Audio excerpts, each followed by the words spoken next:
بسم الله الرحمن الرحيم.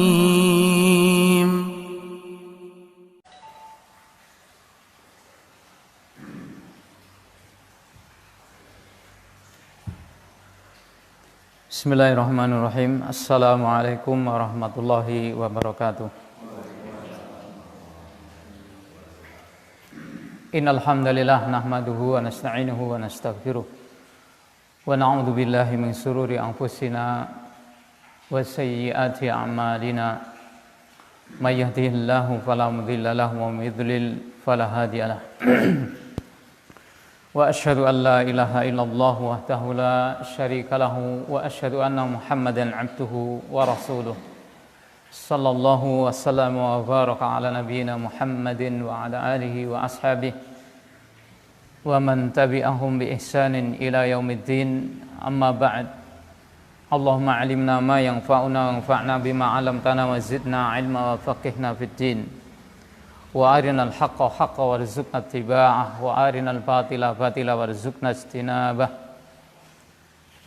Ayyuhal ikhwah, ma'asyiral muslimin rahimani wa rahimakumullah. Marilah kita senantiasa bersyukur kepada Allah Subhanahu wa taala yang telah memberikan kenikmatan yang begitu melimpah kepada kita, berupa nikmatul iman, nikmatul Islam, kemudian nikmat sunnah. Kemudian pula Allah Tabaraka wa Ta'ala memberikan kenikmatan kepada kita, ya, berupa waktu, berupa kesehatan. Allah Azza wa Jalla memberikan kenikmatan kepada kita, memberikan kemudahan sehingga kita bisa belajar, mempelajari dari syariat Islam yang Allah Subhanahu wa taala telah mewajibkan kepada kita untuk senantiasa memahaminya. Ayyuhal muslimun rahimani wa rahimakumullah. Setelah sekian waktu kita berhenti dari mempelajari kitab Al-Wajiz yang ditulis oleh beliau Ad-Doktor Abdul Azim Ibnu Badawi hafizallahu ta'ala. Untuk itu pada kesempatan malam hari ini insyaallah ta'ala akan kita lanjutkan. Kemarin pembahasan terakhir yaitu bab yang berkaitan dengan waktu-waktu sholat, ya. Bab yang berkaitan dengan waktu-waktu sholat. Untuk itu pada malam hari ini insyaallah ta'ala materi ini akan kita lanjutkan, yaitu pembahasan masih berkisar tentang waktu-waktu sholat. Dan pada malam hari ini insyaallah pembahasan yang lebih khusus tentang waktu-waktu sholat, ya, silahkan untuk dibuka yang memiliki kitabnya, yaitu pada halaman yang ke-87 dari kitab Al-Wajiz ini. Di sana penulis membawakan yaitu materi tentang al-awqatul lati nuhiya 'anis salati fiha. Pembahasan tentang ada waktu-waktu yang terlarang kita untuk melakukan sholat di dalamnya.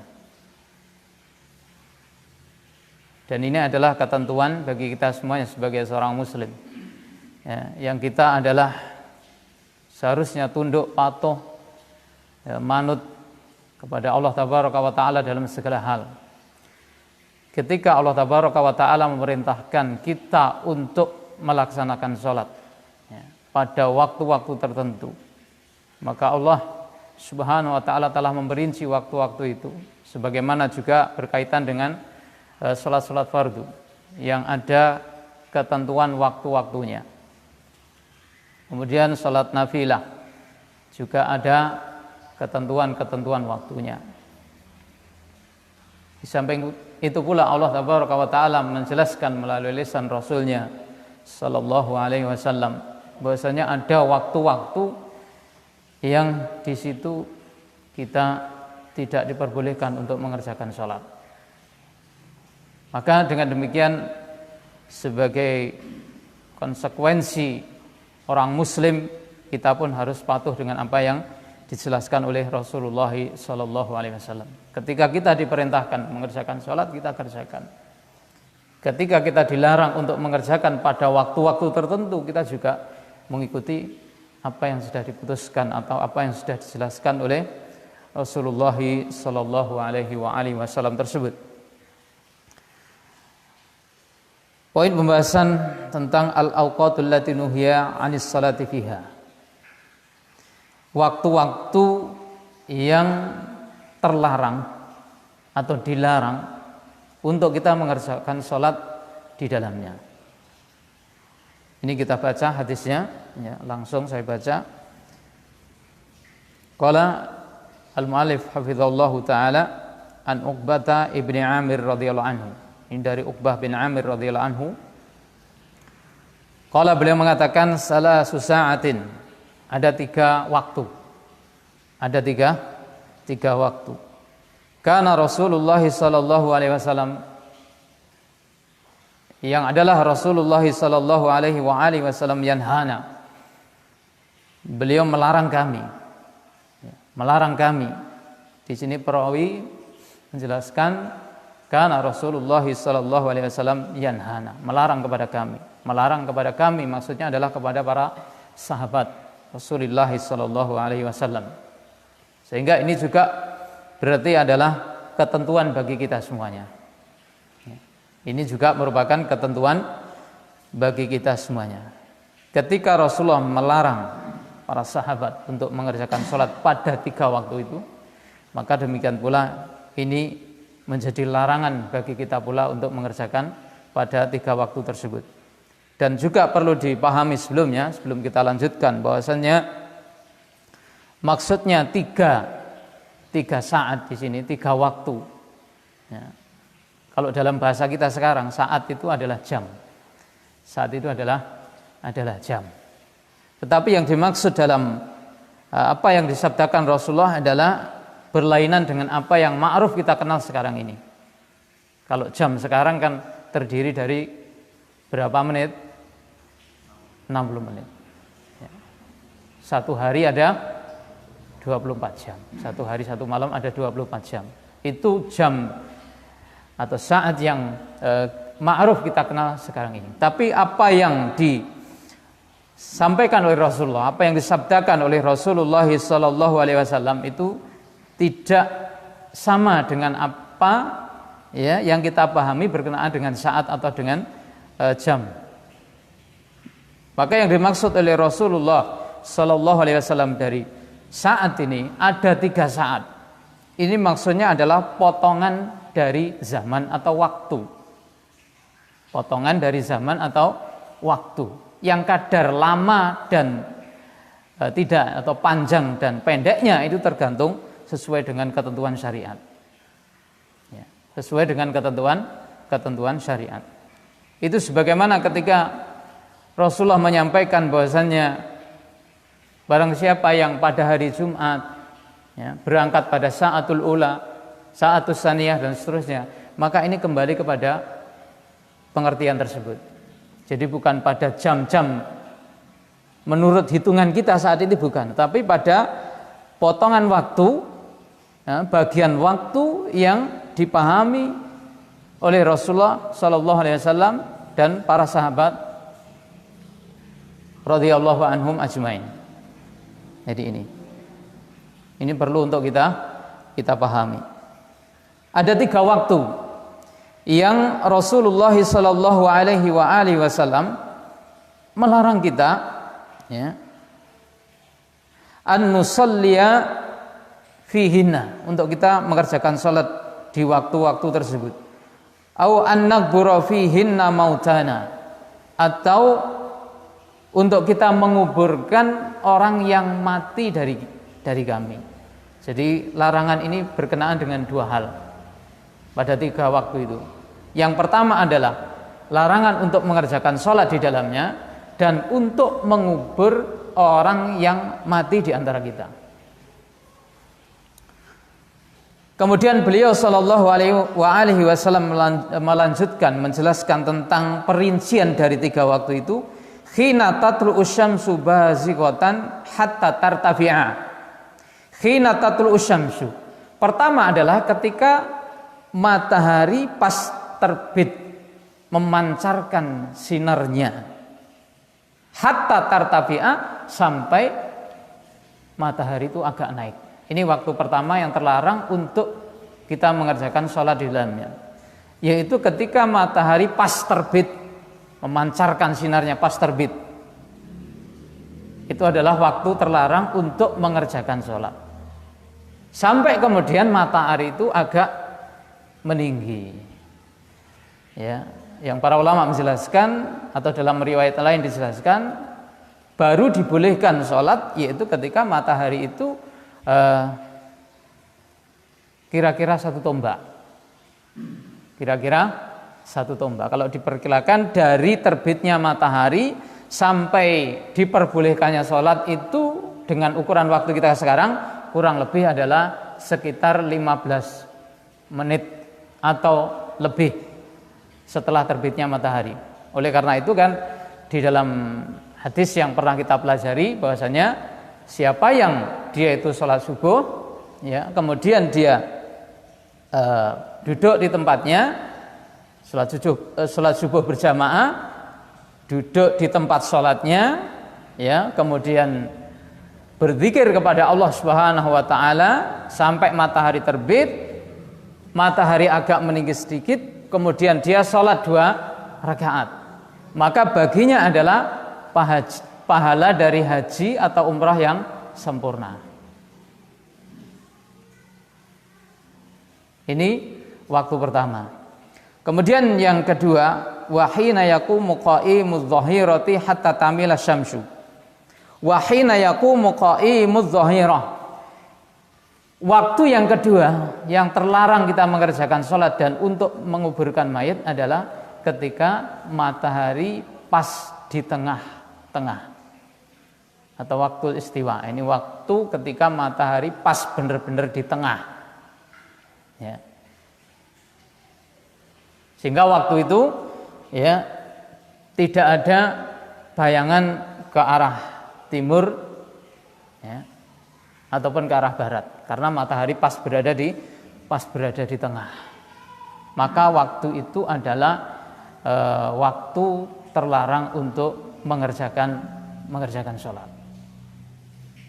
Dan diperkirakan oleh para ulama, dijelaskan oleh mereka bahwasanya waktu terlarang waktu itu sekitar 5-10 menit, ya.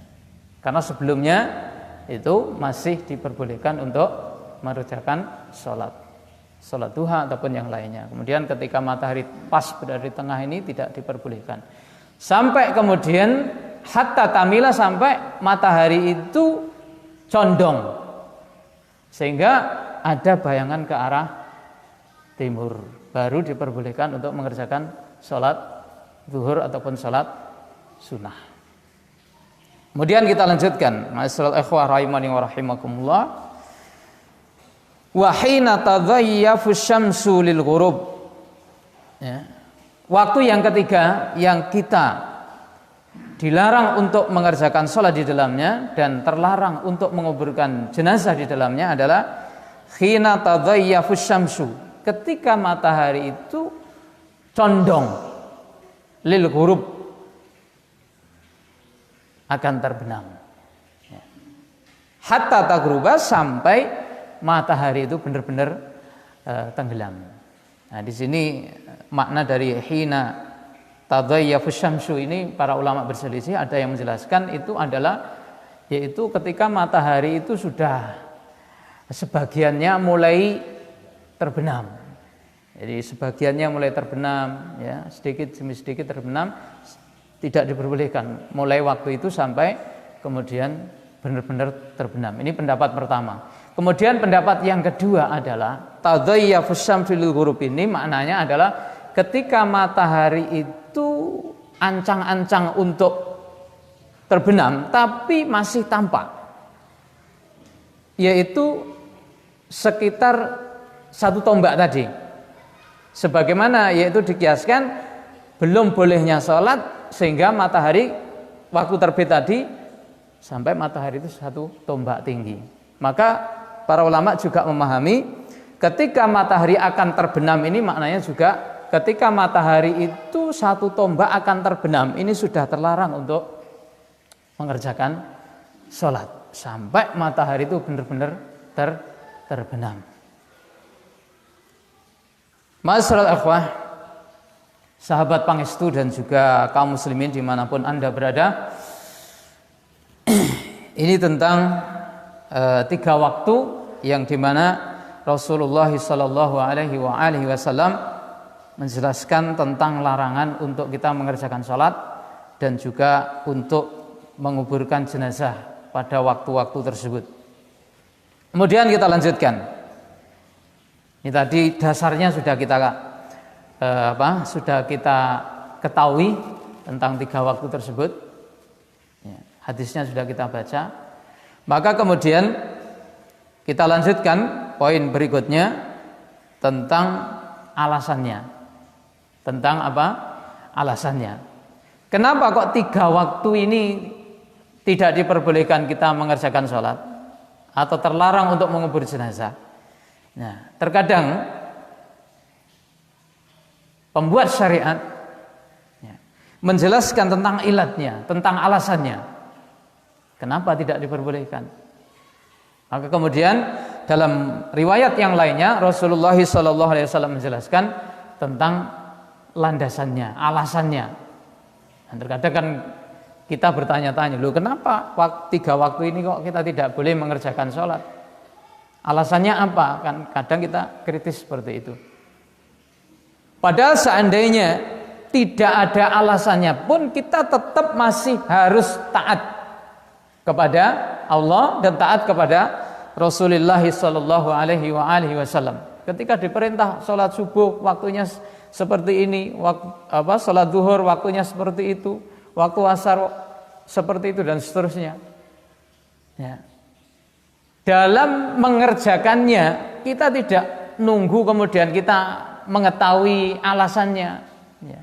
Kita tidak boleh kemudian sebelum mengetahui alasannya kenapa harus sholat di waktu itu, kemudian kita masih belum mau mengerjakan, nggak boleh.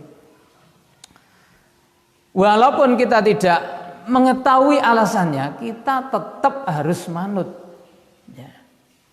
Kita tetap harus mengikut, melaksanakan sesuai dengan apa yang dijelaskan tersebut. Kalau kemudian Rasulullah menjelaskan tentang alasannya, kenapa tidak boleh di waktu ini, di waktu itu, kenapa sholat yang ini harus di waktu itu dan seterusnya, yaitu adalah merupakan bentuk tambahan ilmu kepada kita. Seandainya tidak dijelaskan ya nggak masalah, kita tetap harus manut. Konsekuensinya kita harus tetap patuh kepada Allah dan patuh kepada Rasulullah SAW. Kalau dijelaskan, maka itu kemudian nanti menjadi motivasi kepada kita. Ya, bentuk motivasi. Oh, ternyata syariat Islam itu ketentuannya baik berupa perintah dan larangannya itu tidak hanya sekedar berupa perintah yang tidak ada hikmahnya ataupun larangan yang tidak ada hikmahnya, tidak ada alasannya, tidak. Tetapi semuanya ada, yaitu kemaslahatan, ada alasannya, ada landasannya. Nah, cuma terkadang ya Rasulullah menjelaskan dan terkadang tidak. Masyaallah ikhwah rahimani wa rahimakumullah, wa qad bayyana Nabi sallallahu alaihi wasallam, dan An-Nabi sallallahu alaihi wasallam telah menjelaskan illatan nahyi, yaitu sebab larangan. Illatan nahyi, sebab kenapa dilarang untuk mengerjakan sholat pada 3 waktu tersebut, ya. Fi hadhil awqat, pada 3 waktu tersebut, biqaulihi, dengan sabdanya li Amr bin Abasah, yaitu kepada sahabat Amr bin Abasah. Ya, Amr bin Abasah ini termasuk beliau adalah sahabat yang paling terdahulu masuk Islam.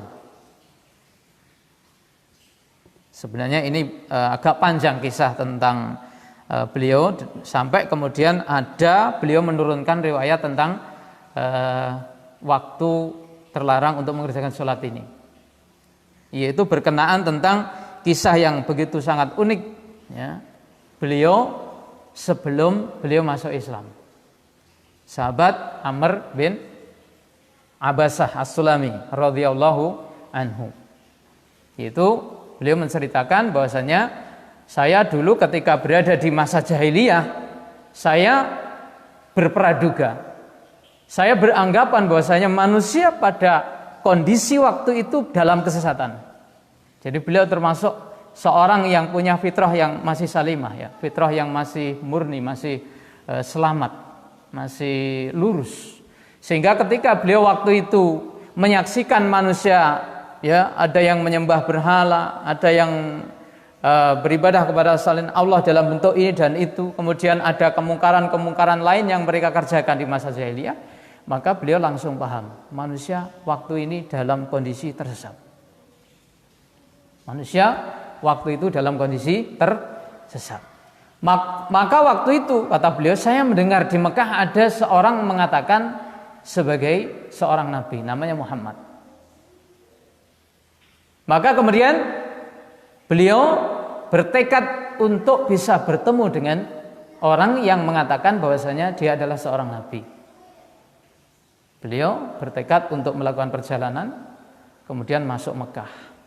Waktu itu beliau bisa yaitu menyaksikan bahwasanya Rasulullah SAW pakai penutup muka. Pakai penutup muka, penutup wajah. Kenapa? Karena waktu itu beliau mendapatkan tekanan yang berat di masa pertama-tama kali berdakwah kepada dakwah tauhid.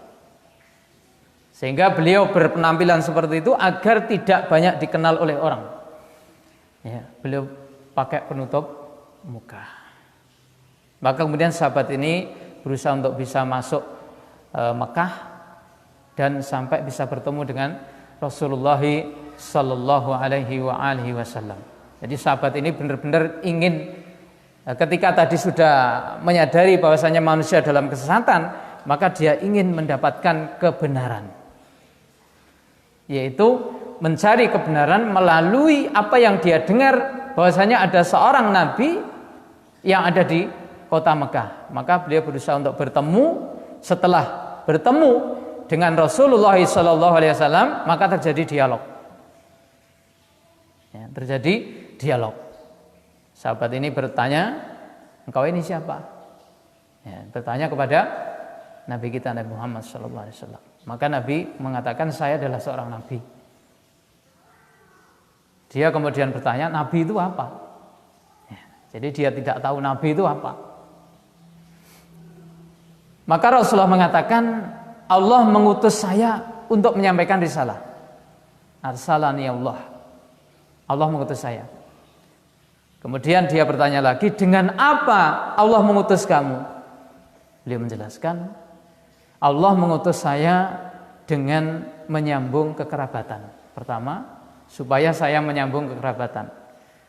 Kedua, supaya saya menghancurkan berhala. Yang ketiga, supaya saya mendakwahkan tauhid agar manusia hanya menyembah kepada Allah saja. Itu 3 hal yang disampaikan kepada sahabat Amr bin Abasah. Kemudian beliau bertanya lagi, sekarang ini siapa yang mengikuti engkau? Yang mengikuti saya adalah seorang merdeka dan seorang budak. Berarti 2 orang til waktu itu yang mengikuti Nabi SAW di awal dakwahnya. Siapa? Sahabat Abu Bakar pertama, yang kedua adalah sahabat Bilal. Jadi hanya 2 orang ini. Ketika apa? Ketika sahabat Amr bin Abasah ini bertemu dengan Nabi SAW. Maka kemudian sahabat ini mengatakan kepada beliau, saya akan mengikuti engkau. Maksudnya saya ingin menjadi pengikut engkau, wahai Nabi Allah. Maka Nabi SAW mengatakan, kamu tidak mampu sekarang. Apakah kamu tidak melihat kondisi manusia? Saya tertekan sekali. Setiap ada orang yang ikut saya, pasti dia dimusuhi dengan keras, mendapatkan perlawanan yang hebat. Kamu tidak akan bisa mengikuti sekarang. Akan tetapi kamu pulang kampung dulu, ya, pulang kampung dulu, Nanti kalau kamu sudah mendengar saya ini bisa menguasai keadaan, baru kamu bisa menemui saya. Nah, maka beliau pulang kampung. Setelah beliau mendengar bahwasanya Nabi SAW hijrah ke Madinah, maka baru kemudian beliau bertemu, bisa menemui, kemudian yaitu terjadi dialog. Salah satunya adalah beliau meminta petunjuk tentang ibadah salat. Nah, baru kemudian Rasulullah SAW menjelaskan tentang waktu-waktu salat ini. Siapa tadi? Sahabat Amr bin Abasah As-Sulami radhiyallahu anhu. Maka di dalam wejangan dari Rasulullah SAW kepada beliau, antara lain di sini yaitu sholli salatas subhi. Ini menjelaskan tentang waktu-waktu salat. Kerjakanlah salat subuh. Tsumma aksir anis shalah. Kemudian tahanlah dari mengerjakan salat. Jadi yang pertama salatlah subuh, kemudian setelah itu berhentilah untuk salat. Ya, aksir anis shalah. Hatta tatul asyamsu hatta tartafi'a. Sampai terbit matahari, sampai matahari hampir yaitu meninggi tadi. Fa innaha tatlu'u khina tatlu'u baina qarnai syaitan. Karena sebenarnya ya, ketika matahari terbit itu adalah terbit dibarengi, disertai dengan yaitu diiringi dengan dua tanduk syaitan. Jadi syaitan mengiringi dengan dua tanduknya ketika matahari terbit ini. Ya, ini alasan pertamanya. Ya, kenapa? Yaitu Rasulullah SAW menjelaskan larangan tentang sholat di waktu itu. Wahina idzin yasdulahal kufar. Ini alasan kedua. Dan ketika itu pula orang-orang kufar, orang-orang musyrik yang mereka beribadah kepada selain Allah, termasuk mereka di dalamnya ada yang beribadah menyembah kepada matahari. Waktu itu pas matahari terbit, orang-orang musyrik ini bersujud kepada matahari. Maka kita orang muslim, orang mukmin tidak diperbolehkan menyerupai mereka, walaupun tujuannya berbeda. Kita tujuannya menyembah Allah tabaraka wa ta'ala, menyembah kepada Allah tabaraka wa ta'ala. Sedangkan orang kafir, orang musyrik waktu itu sujud kepada matahari. Tetapi ketika ini bertepatan, maka tidak diperbolehkan. Tidak diperbolehkan ya, menyerupai bertepatan dengan ibadah mereka. Tsumma sholli fa inna sholata masyhudatun mahdzuratun. Kemudian kerjakanlah salat setelah itu. Setelah matahari meninggi satu tombak tadi, maka kerjakan salat. Terserah mau salat duha, ya, apa itu salat mutlak, terserah mau salat berapa, terserah. Ya. Sesuai dengan kelapangan atau kelonggaran. Fa inna sholata masyhudatun mahdzuratun. Karena sesungguhnya salat itu masyhudah mahdhurah. Ya. Salat itu masyhudatun, disaksikan, mahdhuratun, dihadiri. Maksudnya setiap kali seorang mengerjakan salat, waktu itu disaksikan dan dihadiri oleh malaikat. Karena para malaikat mereka yaitu turun hadir ketika hamba itu mengerjakan kebaikan-kebaikan. Apalagi kebaikan yang dikerjakan adalah salat. Mereka menyaksikan, ya, mereka menghadiri, mereka mendoakan rahmat supaya orang ini mendapatkan ampunan. Ya. Begitu pula amalan-amalan kebaikan yang lain. Ketika kita berkumpul berzikir, majelis ilmu, dihadiri, disaksikan oleh para malaikat dan didoakan oleh mereka, yaitu para hamba Allah yang mereka senantiasa taat kepada Allah tabaraka wa ta'ala. Maka mudah-mudahan kita termasuk mereka, para hamba yang ya senantiasa yaitu amalan-amalan kita ini dihadiri, ya, disaksikan oleh mereka dan mendapatkan doa dari mereka para malaikat Allah tabaraka wa ta'ala. Hatta yastaqilla dhillu birumhi, sampai kemudian yastaqilla dhillu birumhi, ketika sedikit bayangan tombak. Maksudnya ketika tombak ditancapkan itu tidak ada bayangannya. Ya. Jadi waktu sholat tadi dari mulai terangkatnya matahari terus sampai matahari itu tidak punya bayangan, maka waktu itu adalah ini. Summa aksir anis sholat, kemudian tahanlah dari sholat. Kalau bayangan benda yang ditancapkan ini sudah tidak ada bayangannya, ya, maka berarti itu matahari berada tepat di atas. Maka itu aksir anis sholat, aksir anis sholat, tahanlah dari sholat, berhentilah dari sholat.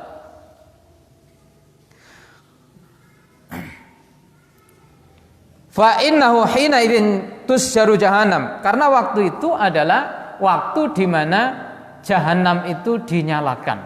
Ini berita gaib yang disampaikan oleh Rasulullah sallallahu alaihi wasallam, yang kita sebagai orang mukmin wajib membenarkan, wajib meyakini, menerima apa yang dikhabarkan oleh Rasulullah sallallahu alaihi wasallam dari berita-berita gaib. Termasuk di dalamnya adalah ketika intisafun nahar, ya, ketika matahari tepat berada di tengah, maka waktu itu adalah waktu di mana neraka jahanam dinyalakan. Nah ini. Jadi kita imani saja apa yang disampaikan oleh Rasulullah sallallahu alaihi wasallam tanpa kemudian kita protes macam-macam. Wah, ini kan enggak masuk akal. Mosok jahanam dinyalakan waktu itu. Ya. Nah ini. Jadi konsekuensi kita sebagai seorang mukmin adalah menerima apapun yang dikabarkan, kalau itu berita sahih, ya, dari Nabi SAW, kita harus benarkan, kita harus terima, kita harus yakini, tanpa harus yaitu mengkritik ataupun menolak dengan akal kita yang cekak, akal kita yang pendek. Nah, kita memang kan ya dikarunia akal, tetapi akal kita terbatas dan tidak mungkin untuk bisa yaitu menggapai semua dari perkara-perkara yaitu yang gaib, terbatas sekali. Makanya apa yang disampaikan Rasul ya kita terima saja. Dan itu adalah kewajiban kita sebagai setiap mukmin. Fa idza aqbala al-fai'u fasalli. Apabila mana al-fai' itu bayangan pada waktu zawal ini sudah ada, al-fai' itu khusus bayangan yang ada pada waktu zawal, itu namanya fai'uz zawal, bayangan yang ada pada waktu yaitu tergelincirnya matahari. Berarti matahari sudah agak condong ke barat.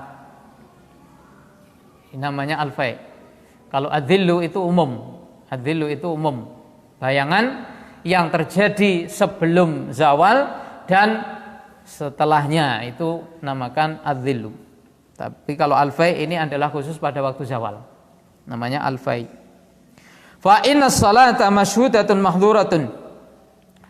Beliau melanjutkan bahwasanya sesungguhnya salat itu masyhudatun mahdhuratun. Salat itu, salat yang dikerjakan hamba itu adalah ibadah kebaikan yang disaksikan dan dihadiri oleh malaikat. Ini motivasi bagi kita. Ya, kalau kita mengerjakan salat ya sesuai dengan ketentuan syariat, maka sholat kita waktu itu, baik sholat jamaah maupun sholat sendirian, itu masyhudatun mahdhuratun, disaksikan dan dihadiri oleh malaikat. Bahkan kan kita pernah baca, ya, ketika kita membaca Quran di dalam sholat, maka malaikat itu menempelkan mulutnya ke mulut kita yang baca Quran. Jadi dekat sekali, mesra sekali hubungan antara seorang yang mengadakan ibadah kepada Allah dengan para malaikat Allah tabaraka wa ta'ala. Kemudian kita lanjutkan, ya. Hatta tusalliyal asra, sampai kemudian kamu mengerjakan salat asar. Tsumma aksir anis shalah, kemudian tahanlah dari salat hatta taghruba syamsu, sampai yaitu terbenamnya matahari. Fa innahu taghrubu baina qarnay syaitan, karena sebenarnya waktu terbenamnya matahari itu adalah dibarengi, disertai dengan yaitu dua tanduk syaitan. Wa hina idzin yasulul kufar, dan ketika itu pula bertepatan dengan sujudnya orang-orang kufar, ya, kepada matahari saat tenggelamnya. Ini tadi hampir sama, yaitu ilatnya adalah dari larangan terbitnya matahari tadi untuk mengerjakan sholat di dalamnya. Demikian apa yang bisa kita pelajari untuk malam hari ini. Insyaallah taala untuk pertemuan berikutnya masih kita kaji yaitu tentang masalah ini, tapi nanti ada pembahasan lebih rinci tentang istisnanya. Ya, tentang istisnanya. Karena tadi kalau kita bacakan itu sifatnya umum. Ya, sifatnya umum. Sholat apa saja waktu itu berarti nggak boleh kan? Ya, nanti biar tidak salah paham ini harus dilanjutkan pembahasannya. Ya, karena ada istisna, ada perkecualiannya. Ya, ada perkecualiannya. Sholat-sholat yang tetap dibolehkan pada 3 waktu itu apa saja, nanti perinciannya ya mohon ditunggu untuk pertemuan yang berikutnya. Ya, demikian kita cukupkan. Subhanakallah wa bihamdika asyhadu an la ilaha illa anta astaghfiruka wa atubu ilaik. Wa khairu da'wana alhamdulillahi rabbil alamin. Assalamualaikum warahmatullahi wabarakatuh.